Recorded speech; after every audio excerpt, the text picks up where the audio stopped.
The power of now. We spend most of our lives thinking about the past and imagining our future. Meanwhile, we forget about the present. Living in the present is the best path to happiness and success. In this video, we seek to create a practical manual for living fully in the present moment and thus finding happiness and harmony. Shall we go for it? The root of all your problems is in your mind. All of humanity's problems converge on something common: the human mind. Our mind hides our true identity, creating a mask. That mask prevents us from achieving inner peace. Within each of our minds, there is a silent chaos. It is very important to recognize that our thoughts and identity are two separate things. Try to recognize when your mind is using you, not the other way around. Silencing your mental voice can have a great positive effect. Observe your mental processes as an objective observer and assess whether they are helping or hindering you. You're not your mind. The two sides of our personality. We all present dualities in our personalities. The I we present to the world is quite different from the I within. When you become aware of your true identity, you enter a state of enlightenment where your mind is no longer a prisoner. This will help you understand that all your problems are actually just an illusion of your mind. Another effect of knowing your true inner self is understanding how all of creation is interconnected. In religious terms, you could say that the supreme being, God, or whatever you want to call him, exists within every creature in the universe, creating a relationship between us all. The power of now can end your mental chaos. It is possible to use the power of now to silence the mind and stop its tendency to continue traveling from thought to thought. You need to focus your full attention on the present moment.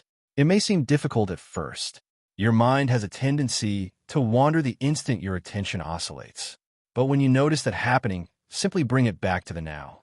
For example, if you're eating lunch, experience the food in your mouth, its textures, savor the different tastes, and observe the colors of the food. There are many ways to feel, enjoy, and experience something, even a simple piece of fruit or a drink. Continue practicing, and you'll begin to realize that by becoming fully aware of your current activity and experiencing it fully, your thoughts will no longer occupy the center stage. You have now separated yourself from your mind. In fact, you can sit and observe your thoughts as an impartial thinker. Your identity is not represented by your emotions. When you feel strong emotions, it can be impossible to separate yourself from them by staying focused on the present. For a brief moment, you are possessed by the emotion and it controls you. It's impossible to stop that from happening. Therefore, detaching yourself from your emotions is a technique for keeping yourself away from painful experiences. For example, if you stop yourself from being nervous, you can avoid saying or doing things you'll likely regret later. The most effective way to break the power emotions have over you is to view them as a disinterested stranger and let them flow and disappear. This becomes possible when you stay focused on the present moment instead of concentrating on your emotions. Don't let fear prevent you from living in the moment. Often, it's fear that makes it impossible to live in the present. Identify where that fear comes from, and you'll see that it arises because our physical form has an expiration date. What if aging didn't affect you physically? You'd still worry about it. Another cause of fear is that your identity is connected to your ego, which can be hurt. When you learn to see, as an impartial observer, what your mind is processing, you'll know that your ego is your real self. So, why fear hurting the ego? Pay attention to yourself and see how your fears unconsciously prevent you from living in the present. Once you understand this, you'll learn to avoid resistance and negativity by focusing on the present moment and overcoming your fears. Learn from the past, but don't fight it. It's not easy to discard your mask and find your inner self. One of the obstacles you may encounter is your internal resistance to the present. To free your mind from these conflicts, you must begin to focus on the present moment instead of the future or the past. You can free yourself from all your problems now, in this moment. Consider that when you focus your attention on the present moment, problems disappear. These problems are either located in some uncertain future or existed in some distant past. So why let them occupy your thoughts and your identity now? Have an attitude and accept the consequences. Another important factor is knowing that how you deal with your problems depends solely on you. The control is in your hands. Accept problems or solve them. Fighting with what was or what will be is useless because it doesn't help you find a solution. Therefore, view problems as independent events in your life instead of exaggerating them, and then you'll be able to find a solution. For example, if you find yourself in a situation at work that doesn't make you happy, you either change the situation or accept it. No matter what solution you choose, be ready to face the consequences of your actions. There may be situations in which you are afraid to take any kind of action. In those cases, simply accept the fear, and you will see that it becomes insignificant. When that happens, the situation will no longer occupy your thoughts or cause you worry or sadness. Use the power of now to create or maintain the perfect relationship. They say love shows the way to salvation or to knowing your true self. The truth is that love can turn into hate, and it frequently does. Clearly, that is not the path to salvation. Love is ultimately a very intense feeling and can easily be confused with other feelings, joy, anger, etc., that you experience every day. In fact, its intensity can be a problem that leads you to live in fear of abandonment. Again, you will be trapped in your worries about an event that may or may not happen. What you need to understand is that you can only lose the person who is the object of your love, not love itself. You cannot lose love because it is a feeling that arises within you. Furthermore, you cannot change the amount of love another person feels, so why fight it? Learn to tap into the love you are receiving and giving in this moment. This way, you won't worry about the future of the relationship, nor will you put unnecessary pressure on your partner to love you in a specific way or degree. This pressure is the cause of the destruction of many seemingly perfect relationships. Living in the present can help you live with purpose. We all know that it's important to have a purpose in life. Often, you're so focused on what you want to achieve that you don't pay attention to how you're doing. As a result, life becomes a race in which you run after a goal. Achieving your goal is very important, but only if you don't lose your inner peace. The first thing you must do is detach yourself from the past, because only then will you be able to focus on your purpose. You were shaped by everything that happened in the past. So, why continue to constantly keep your thoughts focused on it? Let it go and you will succeed. One of the biggest challenges of letting go of the past is forgetting and forgiving the pain others caused you. Anger and abusive words caused by a loved one can cause pain many years after the incident. Unless you can leave these situations in the past, you won't be able to overcome the negative emotions that come with them.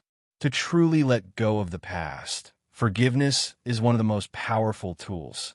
Forgive past offenses, forgive the people who slighted you, and forgive yourself for the mistakes you made. When you forgive, you'll finally be able to let go of all those thoughts and emotions. The next step is to live consciously in the present. Okay, so how do you live in the present moment? Here are some practices you can incorporate to live in the moment. Breathing helps awaken your cells. Bring your attention to your breathing to take your attention away from your mind and focus on your inner self. Engage in creative activities. Creativity requires the participation of your true inner self as well as your outer self. Learn meditation techniques to understand how you can see your true self. When you meditate, you become aware of the latent energy that you never feel when you're caught up in your daily activities and worries. You will be able to calm your mind and remove the continuous cycles of thought that continue to enter and exist in your mind. That is why people say they feel calm after a meditation session, because meditation allows them to disconnect from their thoughts for a brief moment, leaving the chaos behind. Consciously bring your mind to a state of pause when your thoughts become very chaotic. When you notice your mind churning with incessant noise, take a step back and embrace the stillness and peace. Focus your mind on the fact that your thoughts are not your identity. Your feelings and emotions are not your identity. When you successfully maintain your focus on the present moment, your mental, emotional, and physical health will benefit. In fact, a clear, invisible sign that you've begun to live in the present is that the signs of aging slow down. What happens is that when you fight your future or your past, your aging process accelerates. But when you take advantage of every moment of your life, your cells are revitalized, and you look and feel younger for longer. Maintain your mental health independent of the situation. Peace is not linked to happiness or unhappiness. You can be at peace even if your life situation is bad, when you understand that the situation is bad only because you perceive it that way. That means it's merely a positive or negative perception. Accept what you need to accept, so there is no resentment, fear, or expectations. Remove these from your life situations. When you do, the situation will flow over you and dissipate without affecting your inner peace. Remember this, because when you allow your ego and your identity to be linked, it will be difficult to forget the situation. For example, maybe you had a terrible performance at work and are worried about what your superiors and colleagues will say about you. At that moment, it's your ego that's afraid of being hurt. The fact is, you know your performance was bad. That means you're aware of what you need to change. Realize that your superiors or colleagues can only tell you what you already know, that you performed poorly. Now the situation suddenly becomes very simple. Separate yourself from your ego and realize that the bad part of the situation is over. What's left is for you to prove that you can be better. Surrender to the present moment. The word surrender instinctively evokes fear because you associate it with giving up on fate, acceptance of the situation, apathy, or omission. But that's not true. In reality, it clarifies your thoughts and makes you focus on the situation instead of remaining trapped in the reactions and emotions associated with it. Surrendering brings clarity of thought so you can adopt the right attitude to change the situation. Does that mean there won't be bad situations or bad experiences in your life? Of course not. All experiences are simply an opportunity to learn more. And that's the way to use the true power of now to transform your life. Conclusion. The power of now allows you to discover your true self, unaffected by time, emotions, or the expectations of those around you. When we learn to live in the moment, we reveal our true identity and understand how to make the most of every precious moment of our lives. If you like this video, please share or comment. Reggie, Imprend Group, and Infies Group.